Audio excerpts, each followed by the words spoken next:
ब्रह्म से शिव बाबा पधारे, बोलते ध्वनियों। ब्रह्म से शिव बाबा पधारे, बोलते ध्वनियों। ब्रह्म मुख से मधुर वाणी, बोलते ध्वनियों। ब्रह्म से शिव बाबा पधारे, ओम ओम।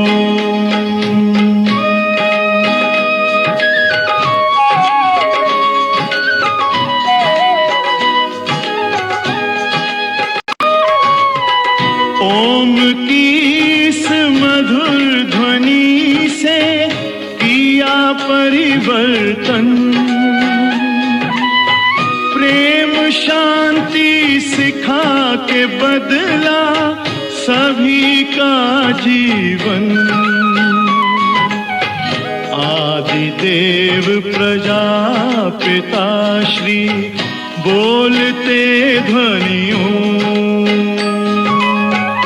ब्रह्म मुख से मधुर वाणी, बोलते ध्वनियों।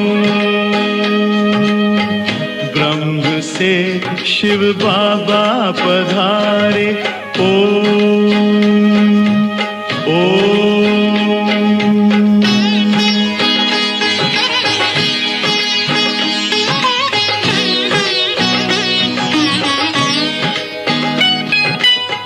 सोहनी सूरत मोहनी मूरत, ज्ञान के मोती। भव्य मुख पर चंद्रमासी, चमकती ज्योति। दिव्य दर्शन दिव्य वाणी, बोलते ध्वनियों। मुख से मधुर वाणी, बोलते ध्वनियों।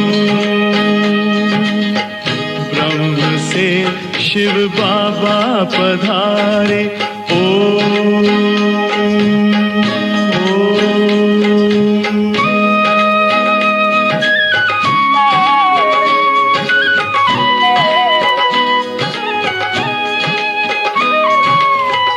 विश्व में थी पाप की जब घटा छाई, तब विभूति आप जैसी धरती पे आई। एक तार में बंध के सारे, बोलते ध्वनियों। मुख से मधुर वाणी, बोलते ध्वनियों।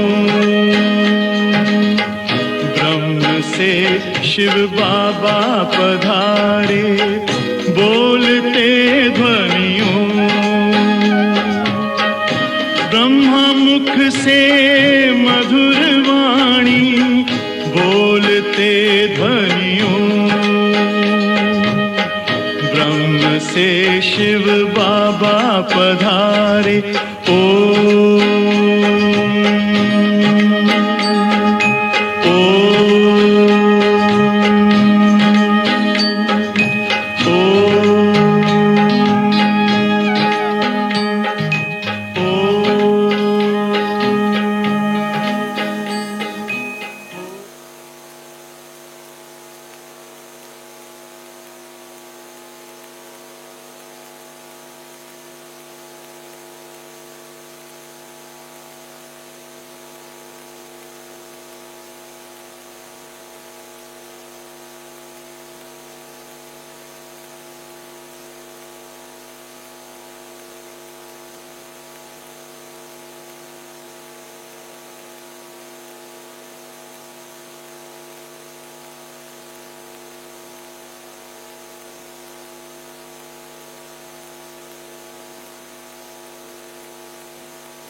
शांति।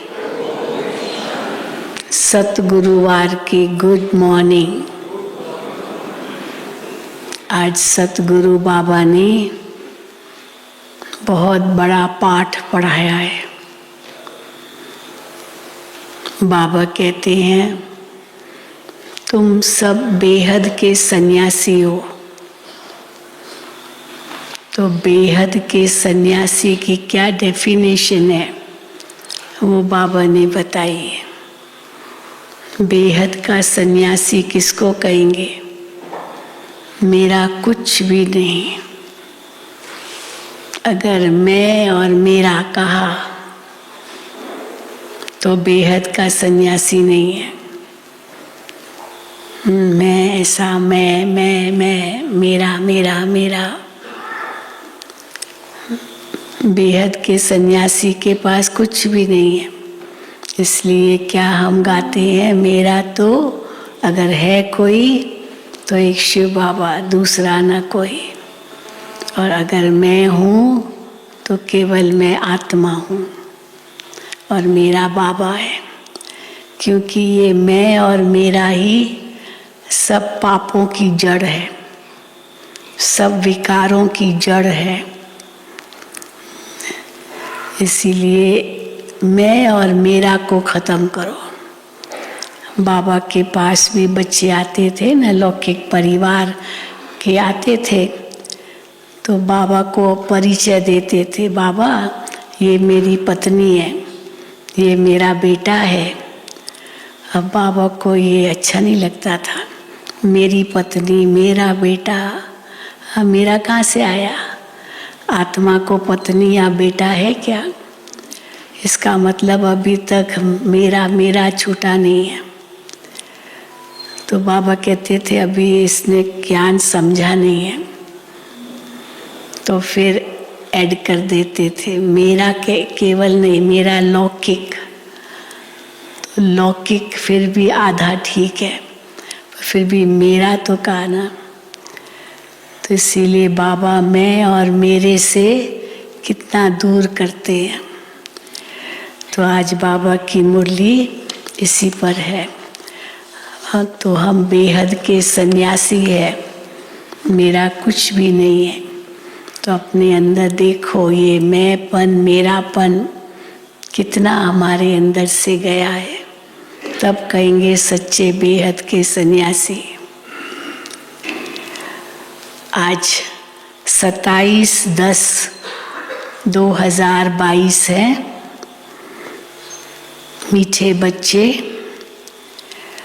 तुम्हें इस पतित दुनिया से अपना बुद्धि योग निकाल बेहद का सन्यासी बनना है। तुम्हें इस पतित दुनिया से अपना बुद्धि योग निकाल बेहद का सन्यासी बनना है। सन्यासी माना पूरे पवित्र और पक्के योगी। पूरे पवित्र मनसा वाचा कर्मणा स्वप्न तक पवित्र और पक्के योगी। मेरा तो एक शिव बाबा, दूसरा ना कोई। प्रश्न है, कौन सी अवस्था आते ही माया के तूफान समाप्त हो जाते हैं? कौन सी अवस्था आते ही माया के तूफान समाप्त हो जाते हैं? मैं मेरा कहा माना भी माया के तूफान बहुत है। तो इसीलिए कौन सी अवस्था आते ही माया के तूफान समाप्त हो जाते हैं? उत्तर, जब मेरा पति, मेरा बच्चा, इस मेरे से बुद्धि योग टूट जाएगा। मेरा तो एक शिव बाबा, दूसरा न कोई, यह बुद्धि में पक्का होगा। एक बाप से ही पूरा बुद्धि योग लगा होगा, तब माया के तूफान समाप्त हो जाएंगे। जब तक मैं मेरा है, माया के तूफान आते रहेंगे। जब ये मैं मेरा खत्म हो जाए, तब माया के तूफान समाप्त हो जाएंगे। गीत है, कौन आया मेरे मन के द्वारे। ओम शांति। भगवानुवाच, ये तो बच्चे समझ गए हैं कि आत्माओं का बाप उसे कहा जाता है परम पिता, परम आत्मा। बाप खुद समझाते हैं, मेरा कोई आकार में बड़ा रूप नहीं है। नाम बड़ा है, परम पिता, परम पिता, परमात्मा, नाम तो बहुत बड़ा है, लेकिन बाबा कहते हैं मेरा कोई आकार में बड़ा रूप नहीं है। जैसे आत्मा के लिए कहते हैं स्टार है, भ्रकुटी के बीच में रहती है, वैसे मैं भी परम आत्मा हूँ। उसकी महिमा बड़ी है। हाँ, महिमा बड़ी है, इसीलिए परम।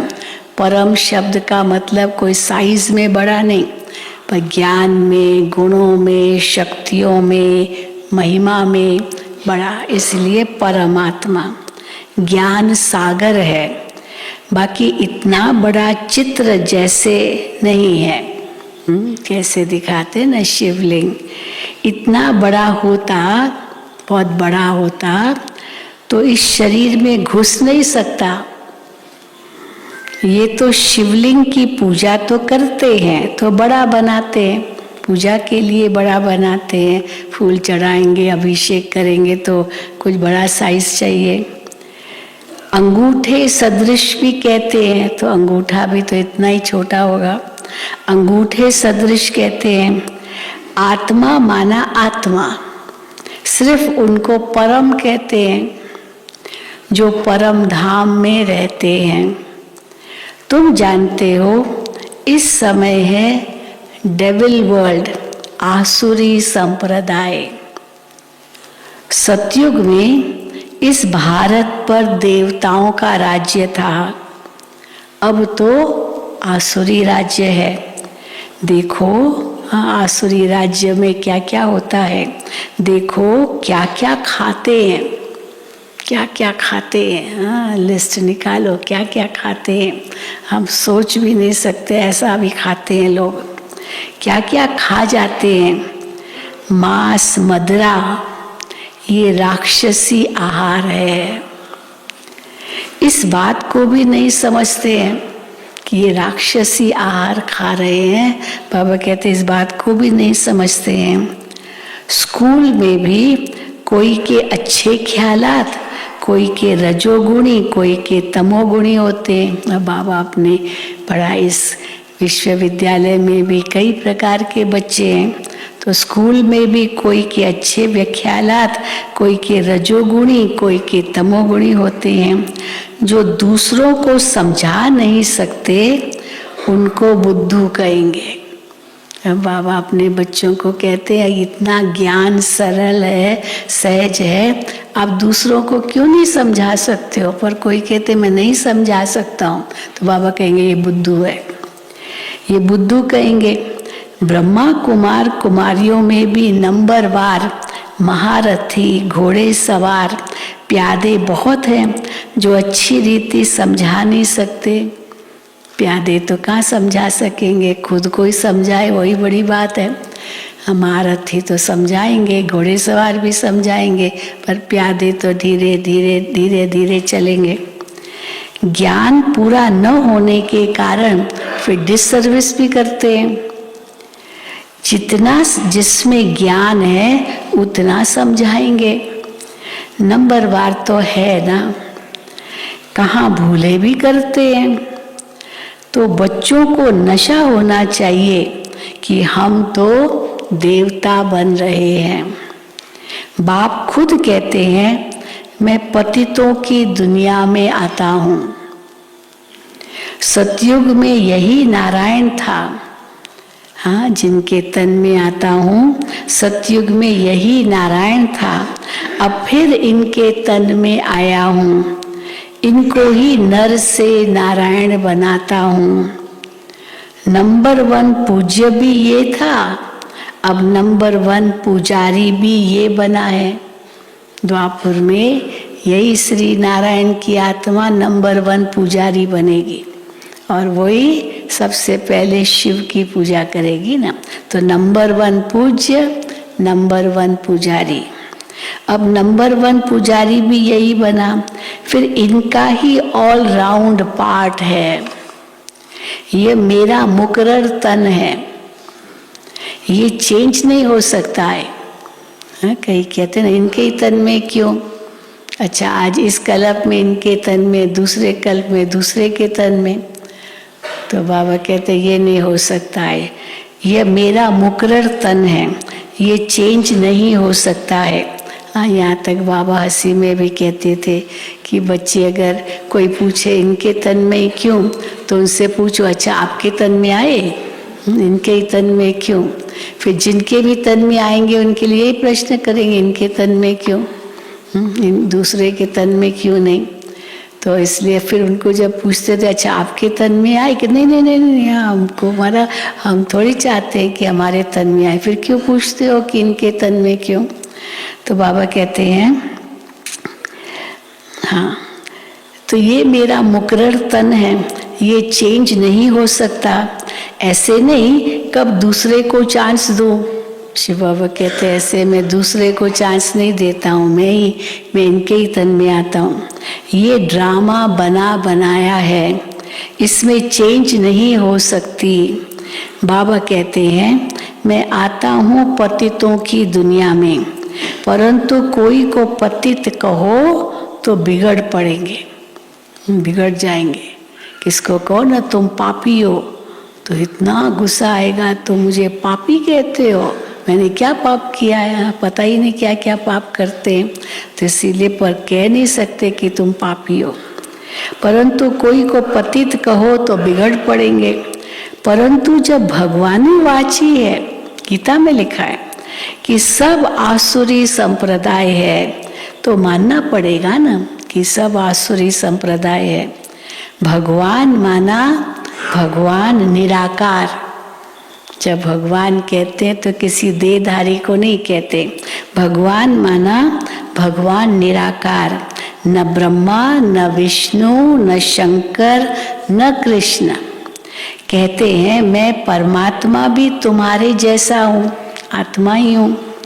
भगवानोवाच मैं तुमको राजयोग सिखाने आया हूँ। तो योग की कितनी महिमा है। अब योग पर सुनो, योग की कितनी महिमा है। बहुत योग आश्रम खुले हुए हैं, उसमें हठ योग आदि सिखलाते हैं, परंतु तुम योग बल से सारे विश्व को स्वर्ग बनाते हो। वो जो हठ योग सिखाते हैं, चलो शरीर की तंदुरुस्ती मिलती है, अच्छी बात है, लेकिन सारे विश्व के, हाँ सारे विश्व को स्वर्ग तो नहीं बना सकते ना उससे।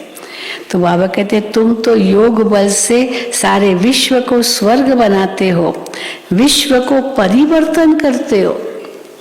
वो तो केवल बस अपने को ही हेल्दी बनाना यही सोचते, चलो मन को शांत रखना, अंत में ये करेंगे शवासन करके बस। लेकिन विश्व को बदले, आत्मा पवित्र बन जाए, बाबा कहते वो तो नहीं होता।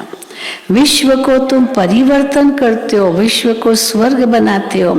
सारी दुनिया तो योग में नहीं रहती। योग की कितनी महिमा है, जिससे खास भारत स्वर्ग बनता है। वो योग जिससे भारत स्वर्ग बनता है, वो तो भगवान ही सिखाते हैं। परंतु कोई को पता नहीं तो इसको स्वर्ग किसने बनाया है। हाँ कहते हैं भारत तो सोने की चिड़िया था, लेकिन किसने बनाया, फिर कैसे ये सब खत्म हुआ, फिर कैसे बनेगा, बाबा कहते कुछ नहीं जानते। परंतु कोई को पता नहीं तो इसको स्वर्ग किसने बनाया। जरूर ऐसा कोई स्वर्ग बनाने वाला भी तो होगा ना।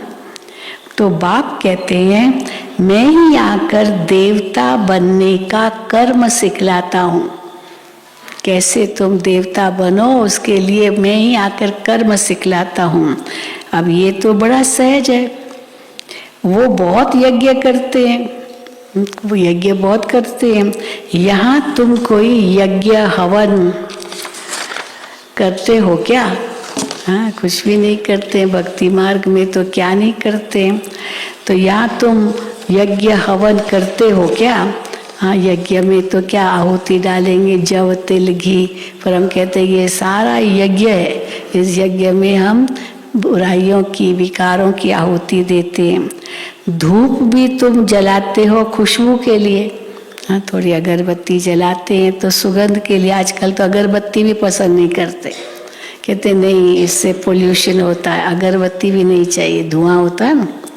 तो धूप भी खुशबू के लिए जलाते हैं। बाकी यहाँ कर्म कांड की तो कोई बात ही नहीं है। तो बाप अपना परिचय देते हैं कि मैं आत्मा हूँ जैसे तुम हो, परंतु मैं पुनर्जन्म नहीं लेता हूँ। हाँ, जन्म लेता हूँ परंतु मरण में नहीं आता हूँ, इसलिए पुनर्जन्म नहीं कहेंगे। पुनर्जन्म माना जो जन्म ले फिर मरण हो उसका, फिर जन्म ले, ऐसा भाव नहीं करते। परंतु मरण में नहीं आता हूँ। मेरी जयंती मनाते हैं। मैं इस तन में पढ़ाने के लिए आता जाता रहता हूँ। स्वतंत्र हूँ ना, मैं जब चाहूँ आऊँ, जब चाहूँ जाऊँ। जो आत्मा जिस तन की है वो आत्मा तो जब चाहे आए, जब चाहे जाए, ये तो नहीं हो सकता है ना। गई तो खत्म, शरीर मुर्दा हो गया। लेकिन शिव बाबा को तो अपना शरीर नहीं है। तो बाबा कहते हैं मेरी जयंती मनाते हैं, मैं इस तन में पढ़ाने के लिए आता जाता रहता हूँ, तो इसको मृत्यु नहीं कहेंगे। मैं आता हूँ देवता बनाने। अब जो आकर पढ़ेंगे वो बनेंगे देवता। अब पढ़ेंगे भी कौन? जो पढ़ेंगे वो देवता बनेंगे, पर कौन पढ़ेंगे? वो ही जिन्होंने कल्प पहले पढ़ा होगा। सिंपल बात। बहुत काल से बिछड़े हुए वही सिकी लदे बच्चे हैं। दूसरे थोड़ी 84 जन्मों में आते हैं। हम ही सारा चक्र 84 का चक्र लगाते हैं। मनुष्य तो बहुत जन्म लेने से भी तंग होते हैं।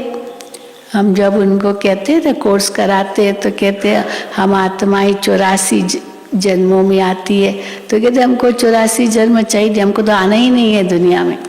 आप कहते हो स्वर्ग में आए, उनको स्वर्ग भी नहीं चाहिए, बस मोक्ष चाहिए, संसार में ही आना नहीं है।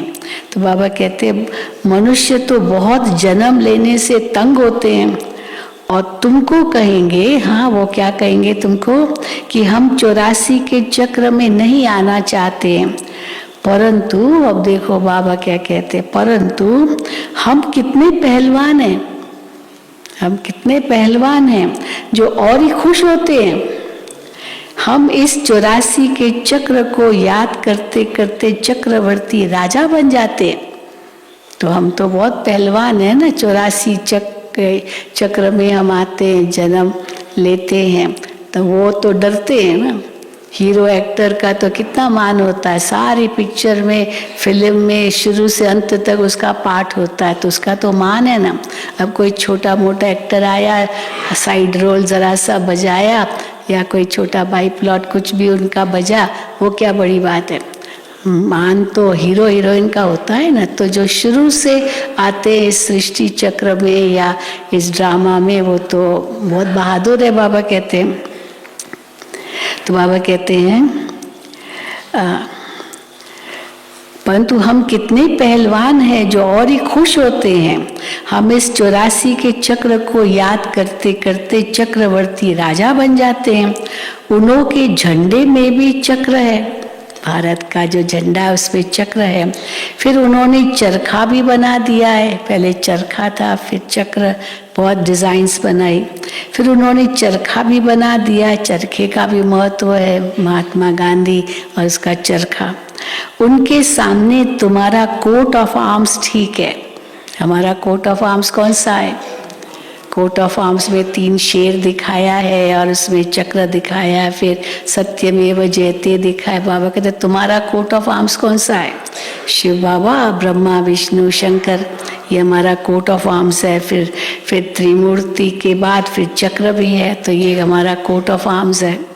तो बाबा कहते हैं उनके सामने तुम्हारा कोट ऑफ आर्म्स ठीक है, ऊपर में शिव बाबा, नीचे त्रिमूर्ति और फिर चक्र बिल्कुल ठीक लगा है। ये तुम्हारा शिव का झंडा बिल्कुल ठीक है, शिव बाबा का झंडा हम लगाते हैं वो भी बिल्कुल ठीक है।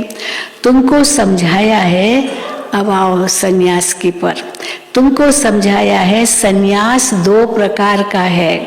एक है निर्वृत्ति मार्ग का सन्यास जो जंगल में जाते हैं, अब वो है हाफ सन्यास। हाफ सन्यास तुम्हारा है फुल सन्यास। किसका सन्यास करते हो? सारी आसुरी दुनिया का सन्यास करते हो। अब सारी आसुरी दुनिया में माना सब कुछ आ जाता है, तो फिर मेरा पति, मेरा बच्चा, मेरा गुरु, उन सब मेरे से बुद्धि योग तोड़ते हो। मेरा तो एक शिव बाबा, दूसरा न कोई। जब तक ये अवस्था नहीं आएगी, मेरा तो एक शिव बाबा दूसरा न कोई, जब तक ये अवस्था नहीं आएगी तब तक तूफान आते रहेंगे, झोंके खाते रहेंगे। तूफान आता है ना तो सारे जो पेड़ के जो डालियां हैं वो झोंके खाती रहती है, हाँ हिलती रहती है, तो झोंके खाते रहेंगे। बाप सारी आसुरी दुनिया का सन्यास कराते हैं क्योंकि ये सब भस्म होना है। वो ऐसे नहीं कहते सब भस्म होना है, सन्यासी ऐसे नहीं कहते वो कि सब भस्म होना है। तुम रहते संबंधियों के बीच में हो, परंतु उनको देखते बुद्धि वहाँ लगी हुई है, मेरा कुछ भी नहीं। तो काम क्रोध किससे होगा? अब मेरा का तो काम भी आएगा, क्रोध भी आएगा, लोभ भी आएगा, मोह भी आएगा, अहंकार भी आएगा। मेरा कुछ है ही नहीं तो ये विकार भी कहाँ से आएंगे? तो बाबा कहते हैं तो काम क्रोध किससे होगा?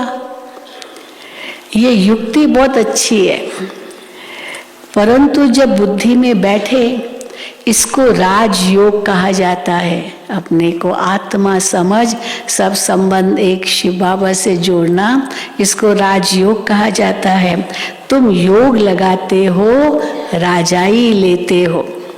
हमारा योग ऐसा है राजयोग, जिससे हम राजाई लेते हैं।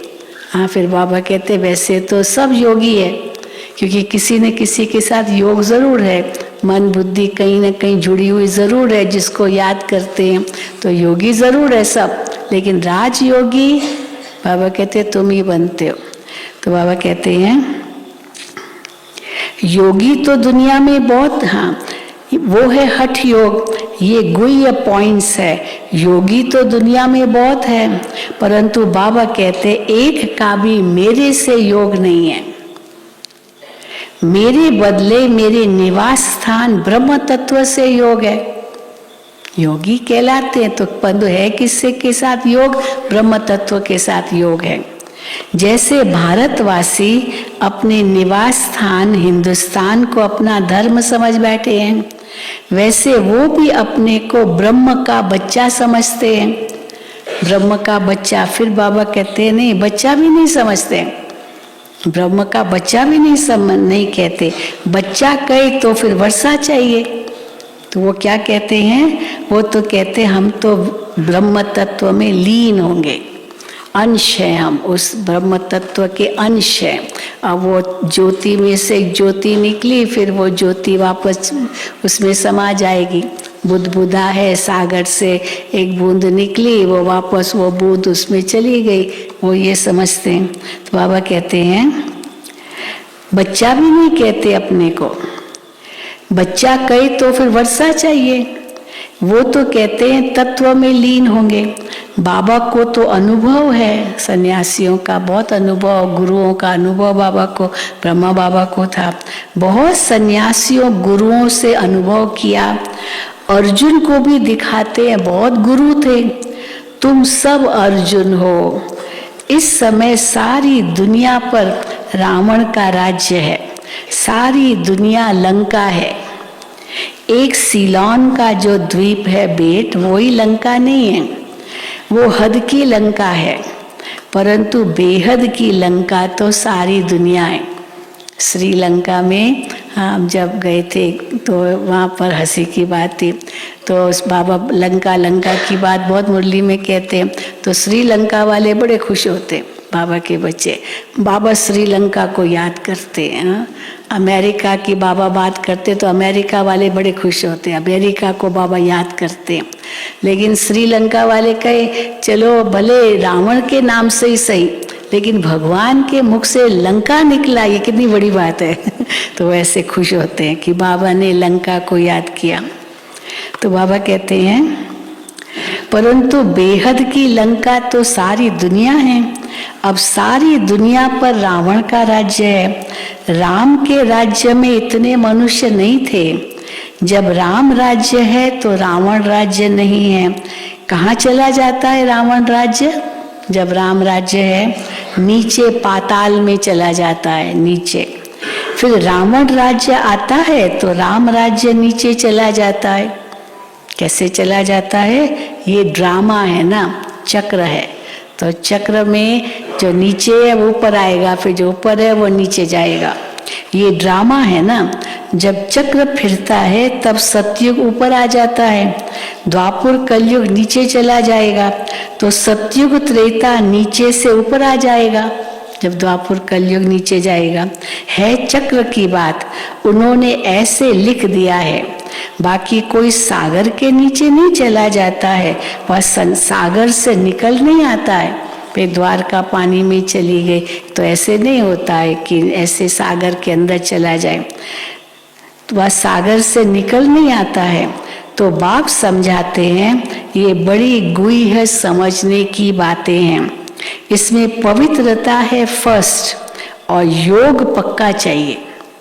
क्या चाहिए? एक पवित्रता और दूसरा योग पक्का चाहिए। इसको कहा जाता है कंप्लीट संन्यास। इस दुनिया से बुद्धि योग खलास। ये बातें तुम्हारे में भी कोई कोई समझते होंगे। सब समझे, ये ज्ञान पूरा समझे तो बाबा कहते तो सब ज्ञान गंगा बन जाए, सब ज्ञान गंगा बन जाए, दूसरों को भी ज्ञान देवे। छोटी नदी बने, कनाल्स बने, चलो बड़ी नदी नहीं बन सकते हो तो छोटी नदी बनो, कनाल्स बनो, कनाल्स भी बहुत बनते हैं तो वही बनो। हाँ, तो बाबा कहते हैं अच्छा टुबका बनो। टुबका होता है ना, छोटा सा जहाँ थोड़ा सा पानी होता है। अच्छा टुबका बनो, घर में सुनाए। हाँ, टुबका बनकर घर में सुनाओ, और कहीं नहीं सुनाओ तो अपने घर में भी अपने मित्र संबंधियों को सुनाओ, तो भी समझे कि कुछ समझा है। परंतु घर में भी नहीं बता सकते, कहीं मुख से ज्ञान निकलता ही नहीं है। और बातें तो कितनी निकलती है, पर ज्ञान मुख से नहीं निकलता तो क्या कहेंगे बाबा। परंतु घर में भी नहीं बता सकते। बाप कहते हैं कि कैसा भी गरीब हो परंतु घर में गीता पाठशाला खोल सकते हैं। भले एक ही कमरा हो, उसमें खाते पीते सोते हो। शुरू में तो ऐसा ही था ना, जब शुरू में हमारी दादियाँ अनुभव सुनाते ना, मकान कहाँ मिलते थे, चलो एक ही कमरा मिल गया और उस कमरे में सास सोते भी थे, पकाते भी थे, सब कुछ हाँ उस छोटे से कमरे में करते थे। उसमें खाते पीते सोते हो। अच्छा काम उतार, सफाई कर, फिर क्लास लगाओ। 3 पैर पृथ्वी में इतनी बड़ी हॉस्पिटल खोल सकते हो। साहूकार की बातें छोड़ो, साहूकारों के पास तो बहुत जमीन है, बड़ा मकान है, चलो बाबा कहते छोड़ो, पर गरीब भी कर सकते हैं। बाप तो गरीब निवास है ना। साहूकार तो बोलते हैं कि हमें तो यहाँ ही स्वर्ग है, तो बाबा कहते अच्छा तुम अपने स्वर्ग में खुश रहो, हमको ये ज्ञान व्यान नहीं चाहिए, हम तो बहुत खुश है, हमको तो यही स्वर्ग है, हमको कोई दूसरा स्वर्ग नहीं चाहिए। तो बाबा कहते अच्छा ठीक है, खुश रहो अपने स्वर्ग में, मैं फिर तुमको क्यों दूं स्वर्ग, तुम यही स्वर्ग में अपने आप को समझते तो खुश रहो बस, फिर मैं तुमको क्यों दूं। दान भी तो गरीबों को किया जाता है ना। बड़ा आदमी तो यहाँ जमीन में बैठने से चमकेंगे। अब मधुबन में तो जब साकार में बाबा थे तो कोई कुर्सी भी नहीं थी, कुछ भी नहीं था, बिल्कुल पट पर, ये जो अभी फिर भी फोम है वो भी नहीं था, केवल एक दरी बिछाते थे, बस दरी पर ही सब बैठते थे। केवल दीदी के लिए एक छोटा सोफा रखा रहता था, क्योंकि दीदी को घुटनों में बहुत प्रॉब्लम होती है, वो नीचे नहीं बैठ सकते, बाकी सब नीचे पट पर। और अभी तो देखो, हाँ, कोई नीचे नहीं बैठना चाहता है। और अगर अमीर व्यक्ति आ जाए, उसको को गरीब दरी पर बैठो या नीचे बैठो, तो बाबा कहते वो चमकेगा, उसको तो बहुत गुस्सा आएगा। तो बाबा कहते हैं तो बड़ा आदमी तो यहाँ जमीन में बैठने से चमकेंगे। तो बाबा कहते हैं कि भल अपने महलों में रहो, सुखी रहो। यहाँ कई अपने घरों में तो उनको बड़े बड़े घर होंगे, अभी यहाँ कहेंगे भाई तुम एक कमरे में रहो जहाँ 5-6 बेड है, तो कई बहुत नहीं, हमको तो सिंगल कमरा चाहिए, इंडिविजुअल चाहिए। अब इंडिविजुअल यहाँ कहाँ मिलेगा, यहाँ तो संगठन में रहना पड़ता है। तो बाबा कहते भले अपने महलों में रहो, मेरे पास तो गरीब आए जो अच्छी तरह पढ़े। अगर दूसरे को नहीं सुना सकते हो तो छोटा तालाब भी नहीं ठहरे, छोटा तालाब भी नहीं ठहरे। मेरे पास तो गरीब आए जो अच्छी तरह पढ़े, अगर दूसरों को नहीं सुना सकते हो तो छोटा तालाब भी नहीं ठहरे। तुमको तो बड़ी नदी बनना है, मम्मा बाबा को फॉलो करना है, परंतु घर में भी नहीं सुना सकते हो तो बाबा कहते हैं चुल्लू पानी की तरह भी नहीं ठहरे। चुल्लू पानी, चुल्लू होता है ना, जैसे पानी है उसमें से हाथ ऐसे हाथ किया, हाँ इतना कितना पानी आएगा हाथ में, तो वो भी नहीं ठहरे। अगर अपने घर में भी नहीं सुना सकते हो तो घर में भी नहीं सुना सकते तो चुल्लू पानी की तरह भी नहीं ठहरे। बाबा को तो मजा आएगा ज्ञान गंगाओं के सामने।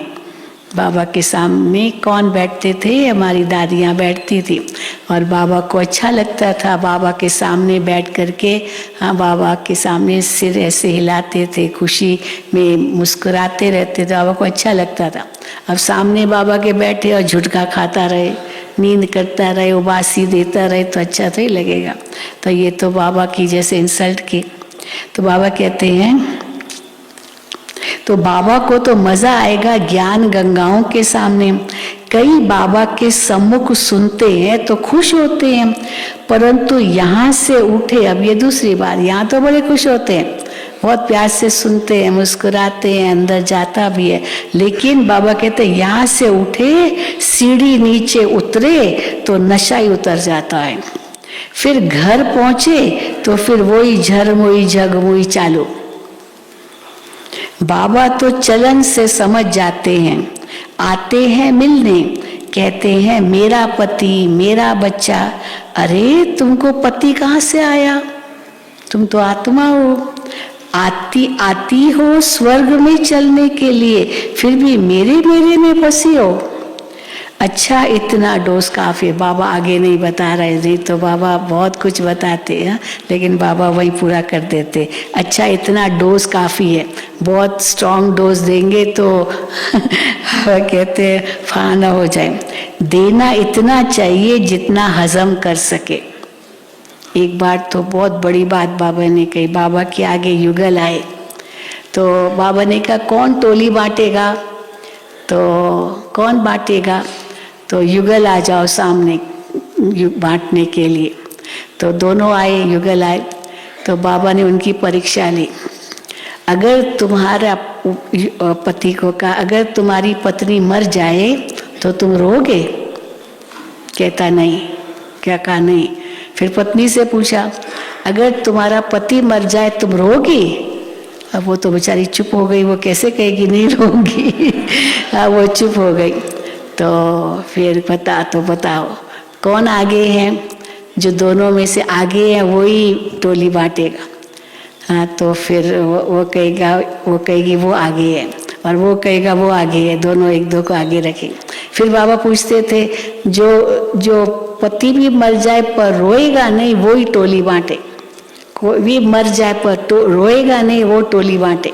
तो ऐसे बाबा बड़े ऐसे शब्द कहते थे माना, इसलिए बाबा कहते अभी ज़्यादा डोज नहीं देते हैं, और इतना डोज ही काफ़ी है।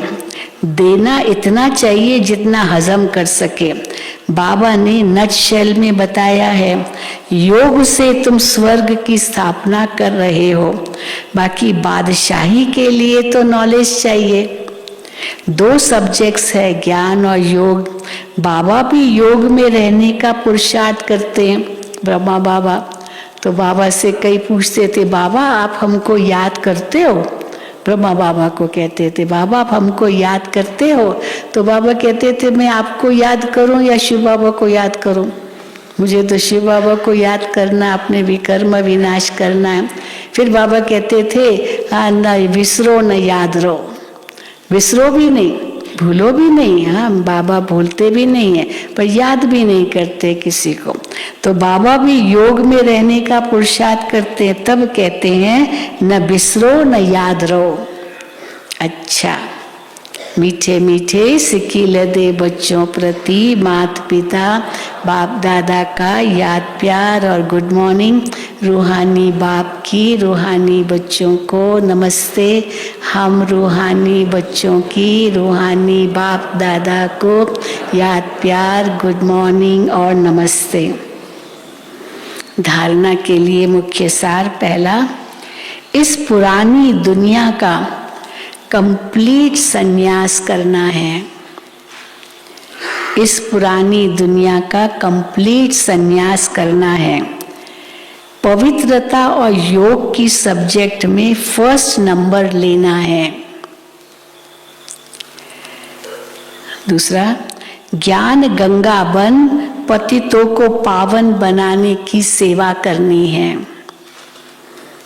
ज्ञान गंगा बन पतितों को पावन बनाने की सेवा करनी है। मम्मा बाबा को फॉलो कर बड़ी नदी बनो।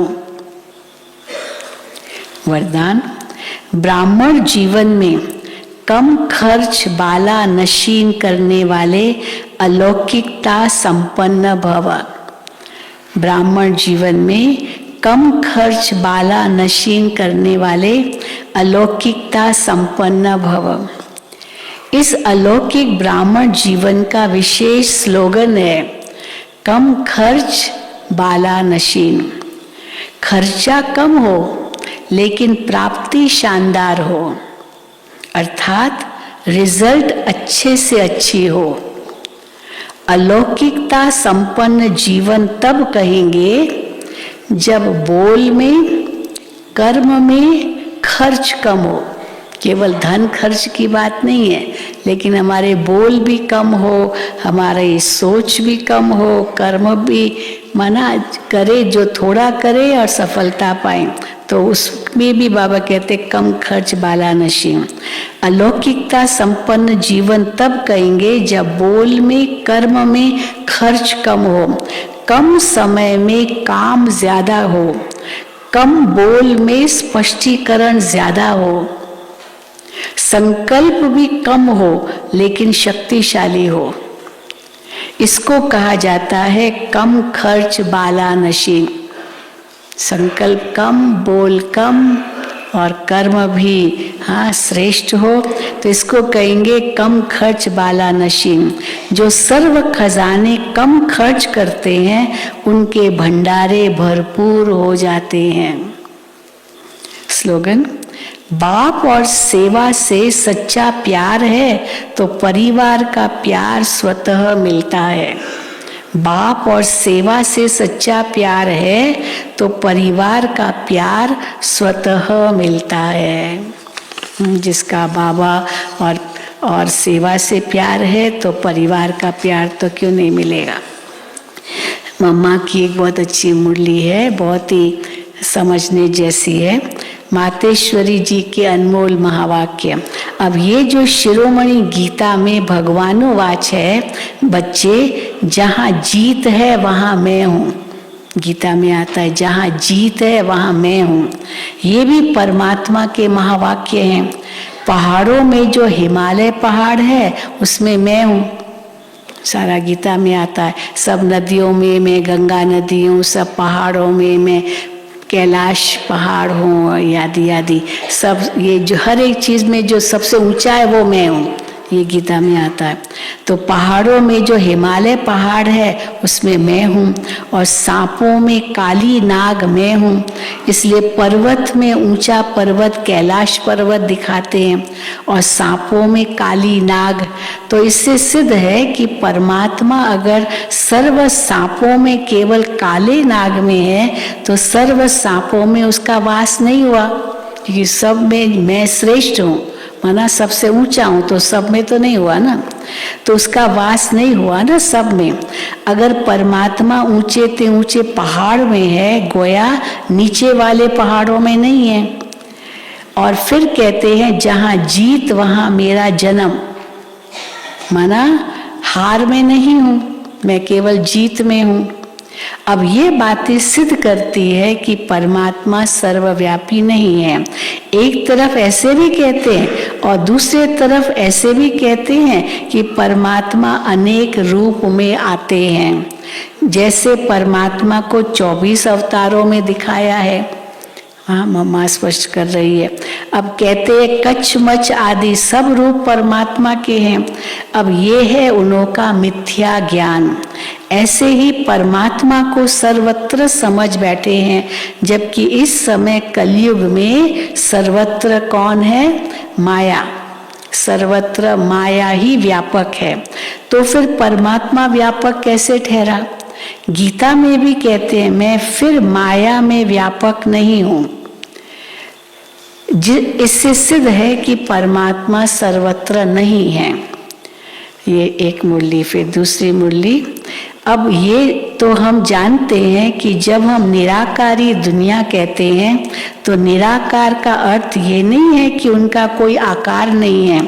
जैसे हम निराकारी दुनिया कहते हैं तो इसका मतलब है जरूर कोई दुनिया है, परंतु उसका स्थूल सृष्टि माफिक आकार नहीं है। ऐसे परमात्मा निराकार है, लेकिन उनका अपना सूक्ष्म रूप अवश्य है। साकारी रूप नहीं है, लेकिन अपना सूक्ष्म रूप जरूरी है, आवश्यक है। तो हम आत्मा और परमात्मा का धाम निराकारी दुनिया है। जब हम दुनिया अक्षर कहते हैं तो इससे सिद्ध है वो दुनिया है। निराकारी दुनिया तो दुनिया है वो, और वहाँ रहते हैं, तभी तो दुनिया नाम पड़ा। अब दुनियावी लोग तो समझते हैं परमात्मा का रूप भी अखंड ज्योति तत्व है, वो हुआ परमात्मा के रहने का ठिकाना। अखंड ज्योति तत्व जो ब्रह्म तत्व है वो परमात्मा के रहने का ठिकाना है, जिसको रिटायर्ड होम कहते हैं। भगवान भी रिटायर हो जाते हैं ना, अपने घर में बैठ जाते हैं। तो जो रिटायर हुए हो तो घर में बैठेंगे, जिसको रिटायर्ड होम कहते हैं। तो हम परमात्मा के घर को परमात्मा नहीं कह सकते। हम सब आत्माएं भी तो वहाँ रहती है, परमात्मा भी रहते हैं। अब दूसरी है आकारी दुनिया, जहाँ ब्रह्मा विष्णु शंकर देवताएं आकारी रूप में रहते हैं, और ये है साकारी दुनिया, जिनके दो भाग हैं। इस दुनिया के दो भाग हैं। एक है निर्विकारी स्वर्ग की दुनिया, जहाँ आधा कल्प सर्वदा सुख है, पवित्रता है, शांति है, और दूसरी है विकारी कलयुगी दुनिया, दुख और अशांति की दुनिया। अब वो दो दुनियाएं क्यों कहते हैं? दो दुनियाएं क्यों कहते हैं? है तो एक ही दुनिया ना, पर दो दुनियाएं क्यों कहते हैं? क्योंकि ये जो मनुष्य कहते हैं स्वर्ग और नरक दोनों परमात्मा की रची हुई दुनिया है। इस पर परमात्मा के महावाक्य हैं, हे बच्चे मैंने कोई दुख की दुनिया नहीं रची। भगवान ने स्वर्ग भी रचा, नरक भी रचा, पर नरक तो दुख है, तो इसीलिए मैंने कोई नरक नहीं रचा है। तो भगवानुवाच है। इस पर परमात्मा के महावाक्य है, बच्चे मैंने कोई दुख की दुनिया नहीं रची। जो मैंने दुनिया रची वो तो सुख की रची। अब ये जो दुख और अशांति की दुनिया है, वो मनुष्य आत्माएं अपने आप को और मुझ परमात्मा को भूलने के कारण ये हिसाब किताब भोग रहे हैं। नरक में हिसाब किताब भोगते हैं तो ये मनुष्य खुद को भूले, परमात्मा को भूले, पाप कर्म करने लगे तो भोगना भोग रहे हैं। तो मुझ परमात्मा को भूलने के कारण ये हिसाब किताब भोग रहे हैं। बाकी ऐसे नहीं कि जिस समय सुख और पुण्य की दुनिया है वहाँ कोई सृष्टि नहीं चलती है। सृष्टि तो चलेगी, वहाँ कारोबार भी सब होगा, सतयुग में सब कारोबार होता है। हाँ अवश्य जब हम कहते हैं कि वहाँ देवताओं का निवास स्थान था तो वहाँ सब प्रवृत्ति चलती थी, परंतु क्या नहीं था? सब कुछ था, जैसे दुनिया में चलता है सारा कारोबार, सब था। बाकी क्या नहीं था? तो मम्मा कहती है परंतु इतना जरूर था, वहाँ विकारी पैदाइश नहीं थी। बाकी तो दुनिया जैसे चलती है वैसे ही चलती थी, वहाँ विकारी पैदाइश नहीं थी, जिस कारण इतना कर्म बंधन नहीं होता था। यहाँ तो विकारी है ना सब, इसीलिए कर्म बंधन बन जाता है। जिस कारण इतना कर्म बंधन नहीं था, वहां पर नहीं था। उस दुनिया को कर्म बंधन रहित स्वर्ग की दुनिया कहते हैं।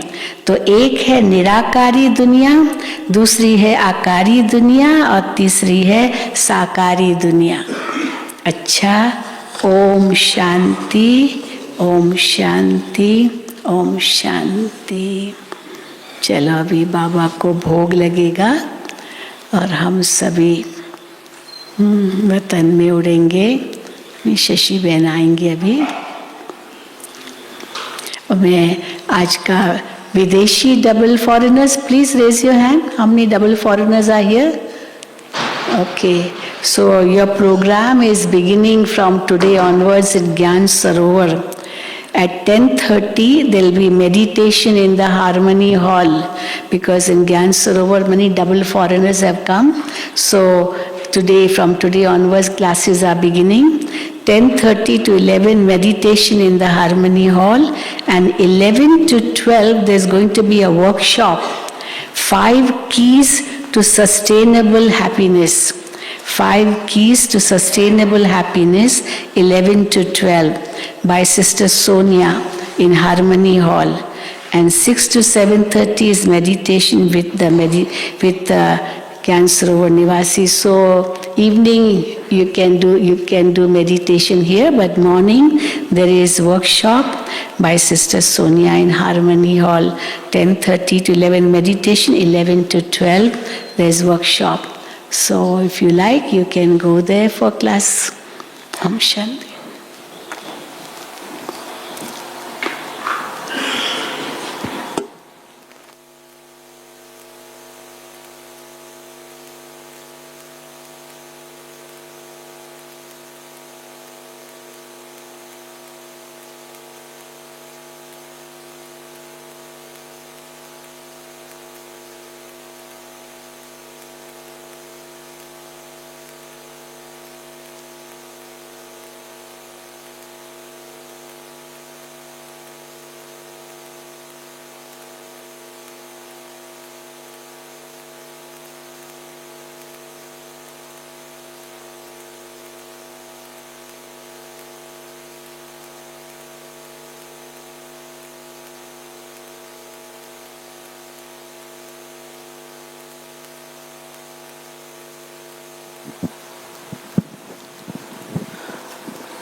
ओम शांति।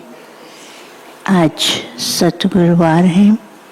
हम सब वतन में बाबा के पास जाएंगे, बाबा को भोग स्वीकार कराएंगे। आज तो बहुत से भाई बहने यहाँ आए हैं प्यारे बाबा को भोग स्वीकार कराने के लिए। उनके निमित्त भी, जिसके निमित्त है वह भी बाबा को भोग स्वीकार कराएंगे, और उनके निमित्त भी जिनका है उनको भी कराएंगे। और भोग के बाद बाबा जो सुनाएंगे वो सुनेंगे। उसके बाद 4 लाइन में अमृत होता है। 1 लाइन भाइयों की, एक लाइन डबल विदेशी भाई बहनों की और 2 लाइनें बहनों की होंगी। तो 4 लाइन में अमृत होगा और अमृत पिएंगे सब यहाँ पर ही। और दूसरी बात, जो डबल विदेशी भाई बहनें आज कल या परसों जाने वाले हैं, क्योंकि न्यू अराइवल तो कल से आरंभ हो चुकी हैं और नेक्स्ट ग्रुप के लिए और ये ग्रुप भी अभी आना शुरू हो गया है। तो जो पहले से रहे हुए और जाने वाले हैं, तो जाने से एक दिन पहले अपने रिटर्न जर्नी की टोली डिपार्टमेंट से सुबह 9 से 12 के बीच में लें, क्योंकि जब टोली डिपार्टमेंट बंद होता है उस समय टोली तो लेने जाते नहीं मिलती है। तो वापसी रिटर्न जर्नी की टोली जाने से एक दिन पहले टोली डिपार्टमेंट से सुबह 9 से 12 के बीच में लें। अच्छा, ओम शांति।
सच्ची लगन से बन जा बाबा के,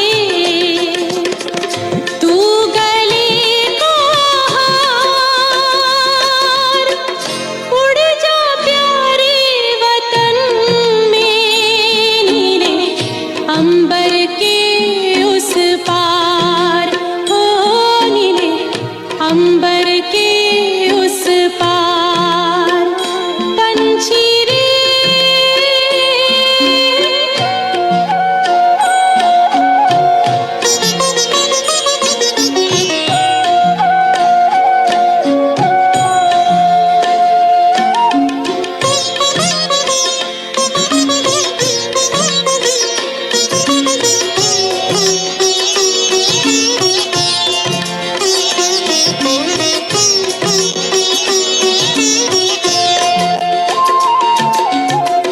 ओ बाबा तुम मात पिता हो, तुम ही हो जग के तारनहार।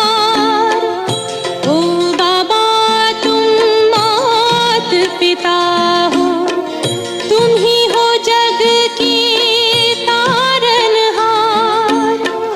दुख हरता तुम सुख करता हो, गुणों के भंडार।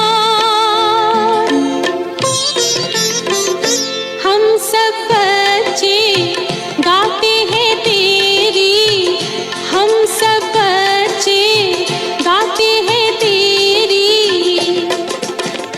महिमा अपरंपार। उड़ जा प्यारे वतन में, नीले अंबर के उस पार, नीले अंबर के उस पार। पंछी रे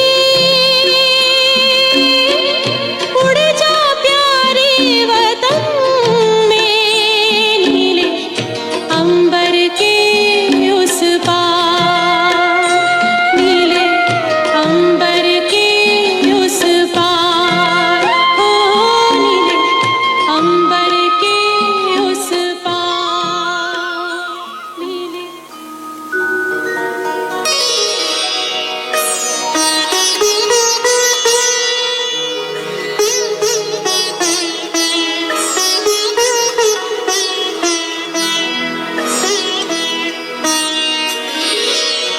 तेरी याद का अमृत पीते हैं, तेरी याद का अमृत पीते हैं, तेरी याद में जीते हैं बाबा, तेरी याद में जीते हैं बाबा।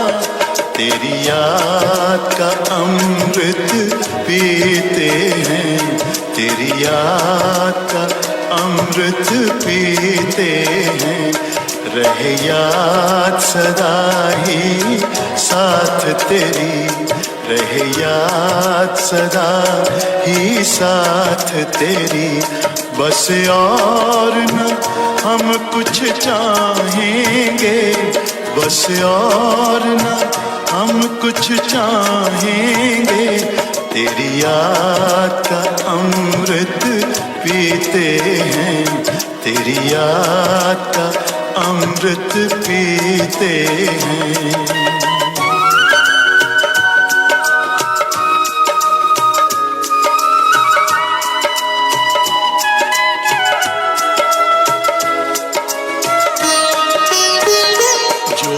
पल बीते तेरी यादों में, जो पल बीते तेरी यादों में, वो पल अविनाशी होते हैं, वो पल अविनाशी होते हैं।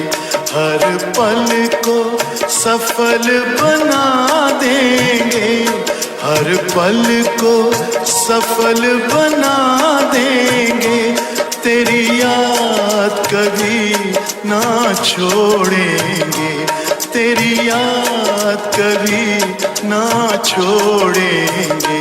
तेरी याद का अमृत पीते हैं, तेरी याद का अमृत पीते हैं।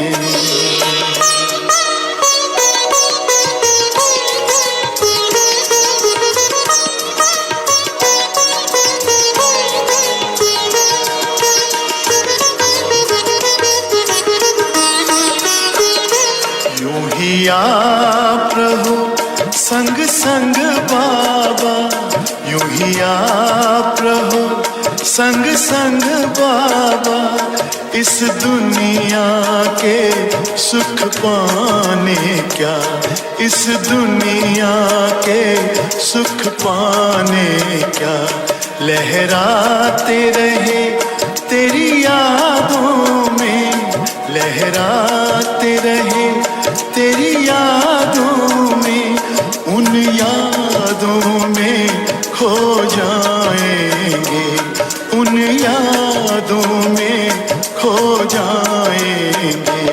तेरी याद का अमृत पीते हैं, तेरी याद का अमृत पीते हैं, तेरी याद में जीते हैं बाबा, तेरी याद में जीते हैं बाबा, तेरी याद का अमृत पीते हैं, तेरी याद का अमृत पीते हैं।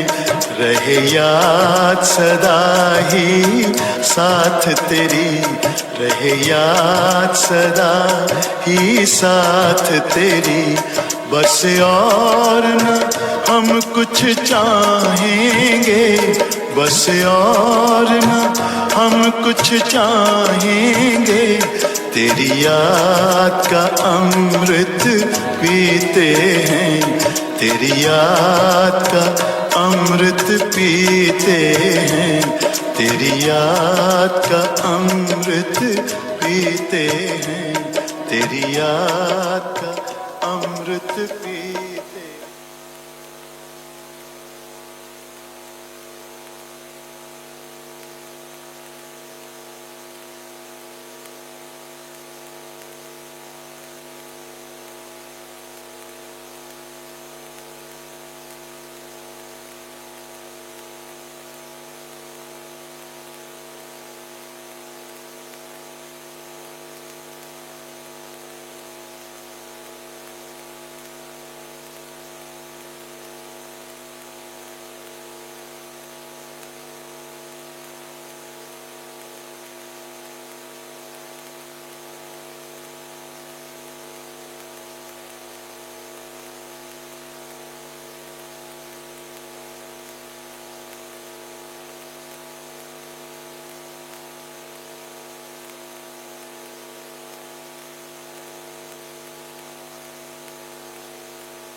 ओम शांति।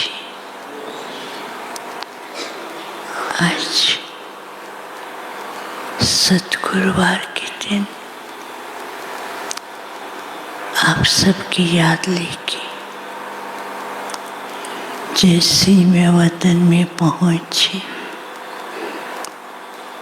बाबा बहुत ही स्नेही स्वरूप और साथ साथ गंभीर, और बाबा के चेहरे पे कुछ अलग प्रकार की मुस्कुराहट दिखाई दे रही थी। मैं बाबा के पास पहुंची तो बाबा उस मुस्कुराहट से ही रिसीव किया। तो लगता था कि आज कुछ राज है। तो मैंने बाबा को कहा बाबा बहुतों ने याद दिया है। तो बाबा मुस्कुराने लगे। बाबा ने कहा बच्चों ने याद दिया है, लेकिन बाप ने पहले से ही सब बच्चों को वतन में इमर्ज कर लिया है। तो मैंने कहा कि बच्चे तो दिखाई नहीं दे रहे हैं। बाबा ने कहा आज रचयिता बाप अपने मास्टर रचना जो मास्टर रचयिता है, जिसको बाप ने रचयिता बनाया है, उसकी रचना को बाप देख रहे थे। तो दूर से क्या देखते, एक बहुत सुंदर सा पर्दा है और पर्दे के पीछे भिन्न भिन्न प्रकार के दृश्य थे। तो बाबा ने कहा देखो बच्चे, बाबा ने कहा आज बाप हर एक बच्चे के संकल्पों के संसार को, रचना को देख रहे थे। तो कुछ बच्चे ऐसे थे जिन्होंने योग के प्रयोग के कई प्रकार के मेथड अपनाए थे। तो वो एक कमरे के अंदर योग का प्रयोग, जैसे लाइट जल रही है और उस लाइट से अनेक प्रकार की किरणें निकलती हैं और वो किरणों के द्वारा दूर दूर तक वाइब्रेशन पहुंच रहे थे। और दूसरे स्थान में क्या दिखाया कि चारों ही तरफ बहुत से डायमंड स्टाइल चमकते हुए स्टार्स दिखाई दे रहे थे, लेकिन वो स्टार्स जो थे काफ़ी ज़्यादा थे। और तीसरी तरफ क्या दिखाया, एक पेड़ था, उसके ऊपर बहुत सुंदर सुंदर बहुत अच्छे अच्छे फल लगे हुए थे। तो बाबा भी देख रहे थे। बाबा ने कहा हर एक बच्चे का शुभ संकल्पों का अपना ही संसार है और हर एक बच्चा अपने ही संसार के अंदर बहुत अच्छा पुरुषार्थ कर रहा है। फिर बाबा ने जैसे दिखाई रहे थे, तो जो योग के प्रयोग का था वो धीरे धीरे उसकी लाइट कम होने लगी। तो बाबा ने कहा देखा ये बच्चे क्या कर रहे हैं। जब भी कुछ बच्चे ऐसे हैं कि कभी तो बहुत तीव्र पुरुषार्थ करते हैं और कभी कभी अपनी स्थिति से उठ करके नीचे आते हैं। तो जो इनको विश्व को देना है, सारे विश्व के अंदर साकाश देना है, तो वो कार्य में ढीलापन आ जाता है। फिर दूसरा बाबा ने कहा कि बच्चों ने शुभ संकल्पों से ज्ञान रत्नों का खजाना तो बहुत इकट्ठा किया है, लेकिन बच्चे क्या करते हैं, उसको साइट बहुत करते, बहुत ज़्यादा उसका वर्णन करते रहते हैं। जैसे जैसे वर्णन करते हैं उतना ही उनकी प्राप्ति जो है वो कम होती है। और बाबा ने कहा वर्णन करने से उसकी अनुभूति नहीं हो पाती है। और तीसरा बाबा ने कहा कई बच्चे ऐसे हैं इतनी अच्छी सेवा भी कर रहे हैं, दूसरों को लाभ भी दे रहे हैं, बाप के नज़दीक भी ला रहे हैं और बाप के साथ का अनुभव करा रहे हैं। लेकिन जहाँ मेरापन आता है कि मैंने किया, तो मैं से वो जो फल थे ना, वो धीरे धीरे फल जो है पेड़ से ऑटोमेटिकली गायब होने लगे। तो बाबा ने कहा कहाँ पर मैंपन है, कहाँ पर बच्चों के अंदर वर्णन का विस्तार बहुत है और कहाँ पर प्रयोग करते हुए कभी कभी ढीलापन आ जाता है। तो जिस कारण से इनके संसार के अंदर जो वृद्धि हो रही है और शुभ संकल्पों का जो श्रेष्ठ संसार बना रहे हैं, तो उस संसार के अंदर कभी कभी ऊपर नीचे और उतराव चढ़ाव आते हैं। तो मैंने कहा बाबा, हर एक बच्चे का पुरुषार्थ तो अच्छी तरह से है। बाबा ने कहा बाप तो जानते हैं हर एक बच्चा अपनी यथाशक्ति से पुरुषार्थ अच्छा कर रहे हैं, लेकिन अभी समय अनुसार इस संसार को और शक्ति देने के लिए, जैसे साइंटिस्ट हैं वो एक स्थान पर बैठ करके पावरफुल ऐसे ऐसे साधन निकाल रहे हैं सूक्ष्म, उससे कई प्रकार के नए नए साधन निकल रहे हैं। तो बच्चों को भी योग के विशेष पावरफुल संकल्प करके ऐसे ऐसे विशेष प्रयोग करने हैं जो विश्व के अंदर परिवर्तन, शक्ति, शांति और विश्व की आत्मा यही अनुभव करें कि हमको परमात्मा के द्वारा ही सब कुछ प्राप्त हो सकता है, और अपने बाप को पहचान करके उनसे अपना मुक्ति और जीवन मुक्ति का वर्षा लें। तो ये बच्चों का काम है विशेष। बाप अभी समय अनुसार कि ऐसा समय आएगा जो योग और दृष्टि के द्वारा ही विशेष परिवर्तन और सेवा और अनुभूति करा सकेंगे। फिर दूसरा बाबा ने कहा बच्चे बहुत अच्छा पुरुषार्थ करते हैं, लेकिन वर्णन करने में ही जो प्राप्ति है वो प्राप्ति की अनुभूति कम होती है। तो वर्णन के बजाय सदा बाप का कार्य है, बाप का ही गायन करें। बाप ही करा रहा है और बाप ने ही सब कुछ बच्चों को दिया है, और बाप चाहते हैं कि मेरे बच्चे होनहार विश्व के राज्य अधिकारी बने, उस स्वरूप के अंदर टिकेंगे।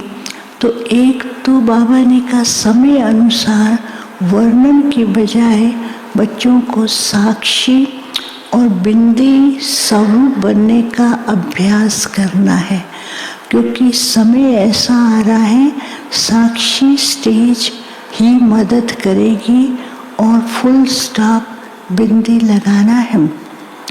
और तीसरी बात बाबा ने कहा, बाप ने बच्चों को इतने वरदान दिए हैं, वो वरदानों का फल बच्चों के पास सदा ही है, लेकिन बच्चे कभी कभी विस्मृति के चक्कर में आकर के मैंपन, अहम और मेरा कहने से जो वरदानों के फल मिले हैं उसकी अनुभूति नहीं कर पाते हैं। बाप ने तो बच्चों के सामने वरदानों का खजाना लुटा ही दिया है, और वरदानों का जो रस अनुभूति है वो बहुत प्यारी भी है और बहुत शक्ति देने वाली है। तो इसलिए बाबा ने कहा कि बाप ने बच्चों को हर तरह से वरदानों से भरपूर किया है, तो एक एक वरदान से अनुभव और शक्ति ले।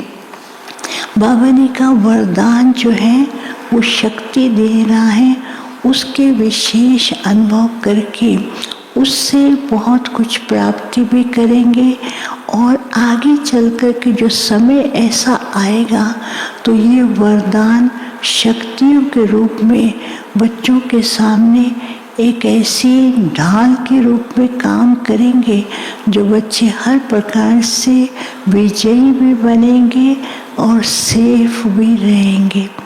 फिर बाबा ने सबको इमर्ज करते हुए कहा, ये बच्चे ही मेरा संसार है, और बच्चों का ही जो संसार है उसको देख करके बाप भी बहुत खुश होते हैं, और बच्चे बाप के कार्य में साथी हैं। तो बाप को भी इन बच्चों के ऊपर नाज है कि बाप के कार्य में राइट हैंड बन करके चलते रहें।